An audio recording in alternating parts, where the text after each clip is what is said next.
بسم اللہ الرحمن الرحیم. لائک روف شاہ. آج کا ہمارا ٹاپک یہ ہے کہ حضرت واصف علی واصف صاحب کیسے نصیحت کیا کرتے تھے. حضرت واصف علی واصف صاحب کے پاس ایک شخص آیا. اس نے کہا کہ میرا بیٹا جو ہے وہ شراب پیتا ہے اور بڑی پرانی عادت ہے اسے شراب پینے کی. میں نے بڑی کوشش کی ہے کہ اس کی عادت یہ ختم ہو جائے. 10-12 سال ہو گئے ہیں. ان 10-12 سالوں میں نے ہر ممکن کوشش کی کہ وہ شراب چھوڑے. اسے گھر میں مارا پیٹا اور اتنی حد تک کہ میں نے اسے پولیس اسٹیشن بھی لے گیا, وہاں پر اسے سزا دلوائی, لیکن لہذا اس میں کوئی تبدیلی نہیں آئی. تو آپ جو ہے وہ برائے مہربانی کوشش کریں. تو حضرت واصف علی واصف صاحب نے کہا کہ ٹھیک ہے, اپنے بیٹے کو شام بھیج دینا میری جگہ پر اوطاق پر. تو جب وہ شام کو لے کر آیا اپنے بیٹے کو, تو لہٰذا وہ خود تو چلا گیا, لیکن اس کا بیٹا جس کو 10-12 سال سے نشے کی عادت تھی, وہ اس کا چہرہ مرجھایا ہوا تھا, کیونکہ اسے پتہ تھا کہ حضرت واصف علی واصف صاحب اسے نصیحت کریں گے, اور یہ نصیحتیں اس نے 10-12 سال میں پتہ نہیں کتنی مرتبہ اور کن کن لوگوں سے سنی تھی, لیکن وہ اس پر عمل نہیں کرتا تھا. تو لہٰذا اس نے یہی سوچ کے رکھا تھا کہ میں چپ کر کے باتیں سنوں گا, نصیحت سنوں گا اور چلا جاؤں گا, لیکن وہ شراب نہیں چھوڑ سکتا تھا. تو واصف علی واصف صاحب نے اس سے بات چیت شروع کی, اور لوگ بھی بیٹھے ہوئے تھے. اس سے حال احوال پوچھے, اس کی طبیعت پوچھی, اس کو کھانا کھلایا. پہلے پوچھا کہ کچھ کھایا ہے, اس نے کہا نہیں, تو اس کو کھانا کھلایا, اس سے چائے پلائی, اور دنیا داری کی کچہری کی. نصیحت نہیں کی کہ شراب چھوڑ دو. اور جب کچہری ہو گئی, گھنٹہ 1.5-2 گھنٹے کچہری کرنے کے بعد اس سے کہا کہ ابھی تم جا سکتے ہو, لیکن اتنا کہا کہ کل پھر آنا اسی ٹائم پہ. کیونکہ وہ بندہ بڑا خوش ہوا, کیونکہ اسے نصیحت بھی نہیں ملی, اور وہ چاہتا بھی نہیں تھا کہ مجھے کوئی نصیحت کرے, اور اسے روٹی مل گئی اور چائے مل گئی. تو لہٰذا وہ تو بڑا خوش ہوا, اور دوسرے دن وہ خود بخود چلا آیا, کیونکہ اسے پتہ تھا کہ ایک آدمی نصیحت نہیں کرتا اور اچھا کھلاتا پلاتا ہے تو جانا چاہیے. دوسرے دن تیسرے دن مسلسل ایسے ہی چلتا رہا. واصف علی واصف صاحب مسلسل اس کے ساتھ جو ہے وہ دنیا داری کی کچہری کرتے تھے, روٹی کھلاتے تھے, چائے پلاتے تھے, لیکن نصیحت نہیں کرتے تھے. تو وہ بڑا خوش ہوا کہ ایسے بندے زندگی میں چاہیے جو نصیحت نہیں کریں, کھلائیں پلائیں. اس دوران اچانک اس کا والد آیا ایک دن, اور واصف علی واصف صاحب کو کہا کہ میں نے آپ کے پاس یہ سدھارنے کے لیے بھیجا تھا, لہذا اس میں تبدیلی تو کوئی بھی نہیں آئی ہے. تو واصف علی واصف صاحب نے کہا کہ انتظار کرو. کہ مسلسل کچھ دن گزرنے کے بعد اچانک اس لڑکے نے شراب چھوڑ دی. تو اس کا والد آیا واصف علی واصف صاحب کے پاس اور کہا کہ میرے بیٹے نے نشہ چھوڑ دیا ہے, آپ نے کیا کیا؟ میں نے تو 10-12 سال سے بہت کوشش کی ہے, اس کو مارا پیٹا, پولیس اسٹیشن میں سزا دلوائی.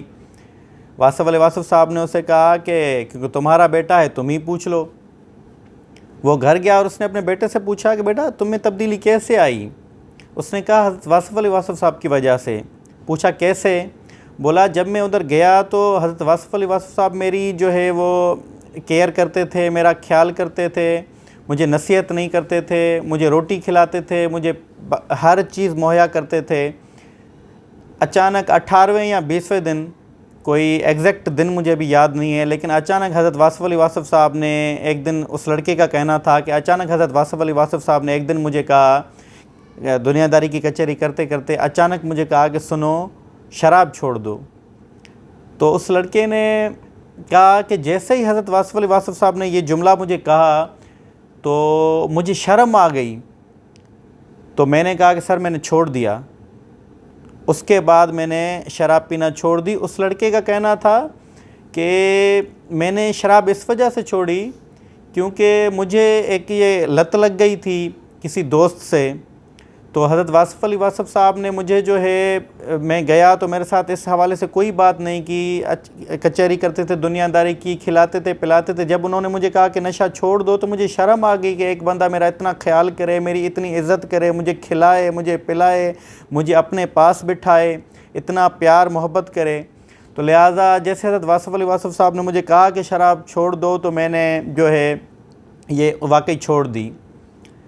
تو حضرت واصف علی واصف صاحب اس طریقے سے نصیحت کیا کرتے تھے. حضرت واصف علی واصف کہا کرتے تھے کہ گناہ سے نفرت کرو, گناہ گار سے نہیں. حضرت واصف علی واصف صاحب کہا کرتے تھے کہ گناہ بھی ایک بیماری کی طرح ہے کہ دوسرے سے کسی کو لگ جاتا ہے، جیسے بیماری کسی دوسرے سے انسان میں منتقل ہو جاتی ہے، ایک انسان سے دوسرے انسان میں منتقل ہو جاتی ہے، کرونا وائرس کی آپ مثال لے لیں جیسے، تو واصف علی واصف یہ کہا کرتے تھے کہ گناہ بھی دوسروں سے لگ جاتا ہے تو اس کو اگلے شخص سے یہ بیماری، گناہ کی بیماری ختم کرنے کا صرف واصف علی واصف صاحب کا کہنا تھا کہ ایک ہی جواز بنتا ہے کہ اس کے ساتھ پیار محبت سے اس کی عادت چھڑائی جائے۔ واصف علی واصف صاحب کا کہنا ہے، کوٹیشن ہے کہ میں جس سے بھی ملا اس کی زندگی کا حصہ بن گیا۔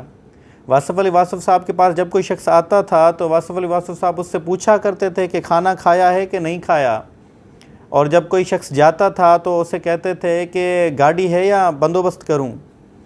تو جب آپ کسی کا اتنا خیال رکھتے ہیں، آپ کی اتنی کیئر آپ کسی کی کرتے ہیں، تو لہٰذا آپ اسے جو ہے وہ تبدیل کرنے پر مجبور کر دیتے ہیں۔ تو واصف علی واصف صاحب کی یہ بھی کوٹیشن ہے کہ جب آپ کسی کے اوپر پیسہ خرچ نہیں کر سکتے، قربانی مطلب کسی کے اوپر نہیں دے سکتے، تو آپ کیسے یہ سوچتے ہیں کہ وہ آپ کی بات پر عمل کرے گا؟ میرے خیال میں آج کل کے دور میں سب سے عزیز ترین تو میں سمجھتا ہوں انسان کو پیسہ ہے۔ تو جب آپ کسی کے اوپر پیسے خرچ نہیں کرتے، آپ کوئی قربانی نہیں دیتے، تو لہذا دوسرا آپ کی نصیحت سن سکتا ہے، عمل مشکل ہے۔ عمل تبھی ممکن ہے جب حضرت واصف علی واصف کا کہنا تھا کہ اگر آپ نے کسی کو نصیحت کرنی ہے تو سب سے پہلے اس کے دل میں ایک جگہ بناؤ، اس کے ساتھ ایک تعلق بناؤ پیار محبت کا، اس پر کوئی چیز قربان کرو۔ تو لہذا جب آپ کسی سے پیار و محبت کرتے ہیں، اگلے کو عزت دیتے ہیں، کیئر کرتے ہیں، اسے روٹی کھلاتے ہیں، اس کے کام آتے ہیں، پھر جب آپ اسے نصیحت کرتے ہیں تو لہٰذا اس پر جو ہے وہ بات اثر کرنا شروع ہو جاتی ہے۔ تو گزارش یہی ہے کہ ان باتوں سے سیکھا جائے کہ اگر ہم کیا کرتے ہیں کہ ہم ویسے ہی کسی کو ڈائریکٹ نصیحت کرتے ہیں، پھر اگلا ہماری نصیحت سنتا ہے لیکن عمل نہیں کرتا، اور لہٰذا وہ دوبارہ ہم سے بھاگتا ہے۔ جب ہم اس کے ساتھ بیٹھتے ہیں تو وہ چلنے کی کرتا ہے، اسے پتہ ہوتا ہے کہ ابھی یہ نصیحت کرنا شروع کر دے گا، کیونکہ ہم اسے چائے نہیں پلاتے، ہم اس پر کوئی چیز قربان نہیں کرتے، اس کو اچھے طریقے سے عزت نہیں دیتے، اس سے جو ہے اس کا خیال نہیں رکھتے۔ تو لہٰذا اگر آپ کسی کو نصیحت کرنا چاہتے ہیں تو اگلے کے دل میں پہلے جگہ بنائیں، اس کے ساتھ ایک پیار محبت کا تعلق پیدا کریں، پھر جب آپ اس کو نصیحت کریں گے تو وہ انشاءاللہ تعالی عمل کرنے پر مجبور ہو جائے گا۔ شکریہ۔